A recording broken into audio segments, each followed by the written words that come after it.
Diarrhoea. ఇప్పుడు వర్షం ఎక్కువ అయినప్పుడు డయేరియా అనే కూడా సమస్య కూడా వస్తుంది. దీని భాగంగా కేంద్ర ప్రభుత్వం స్టాప్ డయేరియా క్యాంపెయిన్ అని మొదలుపెట్టింది. దీన్ని గౌరవ ముఖ్యమంత్రి వర్యులు మరియు హెల్త్ మంత్రివర్యులు రాష్ట్ర స్థాయిలో రివ్యూ చేస్తే చీఫ్ సెక్రటరీ గారు మరియు వివిధ సెక్రటరీ గారు కూడా శనివారం అన్ని కలెక్టర్స్తో సమావేశం అవడం జరిగింది. అట్లా చూసుకుంటే అనంతపురంలో అన్ని ఉమ్మడి 13 జిల్లాల్లో పోలిస్తే చాలా తక్కువ, అంటే ఎక్కువ ఎండ ఉండడం వలన ఇది మంచిది అనుకోండి. గనక ఏ ఒక్క పిల్లలు కూడా డయేరియా నుంచి చనిపోకూడదు. Not even a single death అనే క్యాంపెయిన్తో అంతే ఇంటెన్సిటీతో జిల్లాలో కూడా మనము చేయాల్సిన అవసరం ఎంతో ఉన్నది. దీని గురించి విస్తృతంగా ఒక మీటింగ్ కూడా తీసుకోవడం జరిగింది. క్షేత్రస్థాయి వాళ్ళందరూ కూడా సూచనలు ఇవ్వడం జరిగింది.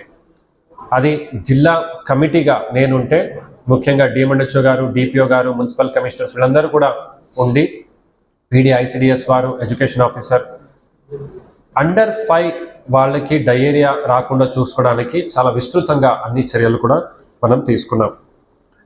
ముఖ్యంగా 3 అంశాలు మీకు చెప్పాలని అనుకుంటున్నాను. ఒకటి ఏంటంటే చెత్త. మీ ఇంటి చుట్టూరా ఉన్నటువంటి గార్బేజ్ ఆల్రెడీ కార్పొరేషన్ వాళ్ళకి మరియు పంచాయత్ వాళ్ళకి చెప్పడం జరిగింది.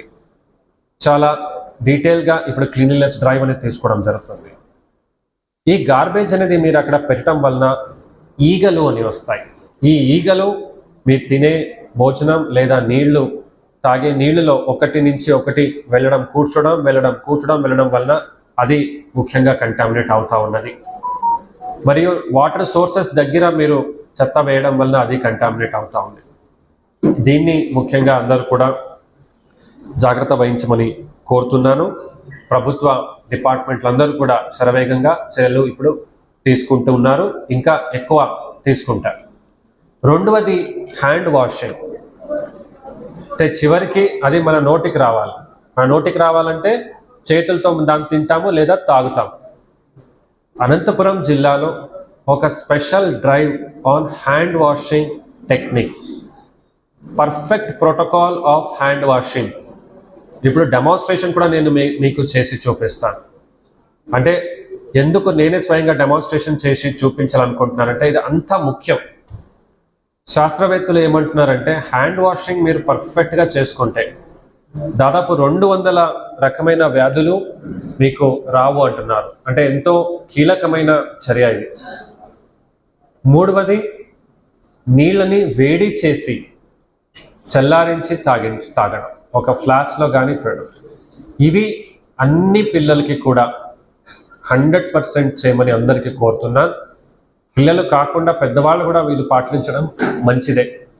వయస్సు అయినటువంటి వాళ్ళు లేదా ఇన్ఫెక్షన్, క్యాన్సర్, ఆరోగ్యం బాగాలేనటువంటి వాళ్ళు కూడా వెంటనే డయేరియాకి వాళ్ళు సెన్సిటివ్గా ఉంటారు, అయ్యే ప్రక్రియ ఉంటుంది.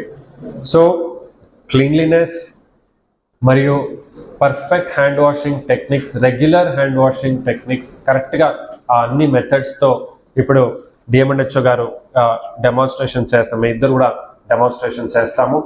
తర్వాత నీళ్ళని తాగేటప్పుడు వేడి చేసి దాన్ని ఫ్లాస్క్లో వేసి ఇవ్వడం. సో ఈ 3 తప్పనిసరిగా డయేరియా అరికట్టడంలో అందరూ కూడా పాటించాలని కోరుతున్నాను.